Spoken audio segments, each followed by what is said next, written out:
Good morning, everyone. Today's scripture reading is coming out of the book of Psalms, chapter 111, verse 10. It reads, "The fear of the Lord is the beginning of wisdom. All those who practice it have a good understanding. His praise endures forever." Everybody has a different concept of what wisdom is. But here in the scriptures, it says that the fear of the Lord is the beginning of wisdom. And so, what does it mean to fear God?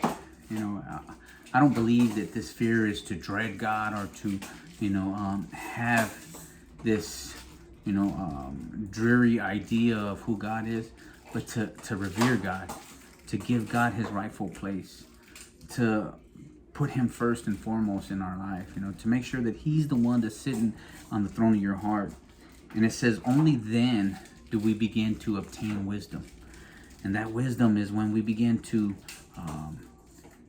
familiarize ourselves with who God is. When we begin to read these scriptures and we begin to meditate on what God desires and who God is, we start to see ourselves in light of who he is, and we begin to recognize the areas of our life that need to be addressed. We start to see areas where we're faltering or we're falling short of the glory of God. And so, as I mentioned in previous devotions, what you behold, you become. And so, whatever it is that you aspire to, whatever it is that you idolized or you held in high regard, like for me, growing up, he's agreeing with what I'm saying right here. That's him agreeing.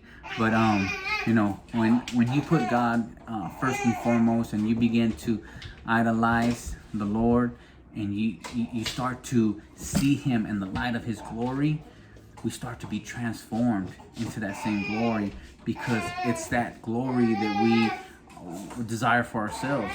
The fact that God is mercy, the fact that God is compassion, and he's love, and he's put those characteristics on display for us. He's shown us his compassion, through the testimonies and scriptures and just in people's lives. That's the same compassion, the same love that we want to emulate. And so when we begin to fear God in that sense, then we begin to obtain wisdom. Then we begin to obtain the knowledge that goes with living life the way God had intended for our life, so that we live a life with God, not apart from God. Verse 10, Psalms 11, verse 10. "The fear of the Lord is the beginning of wisdom.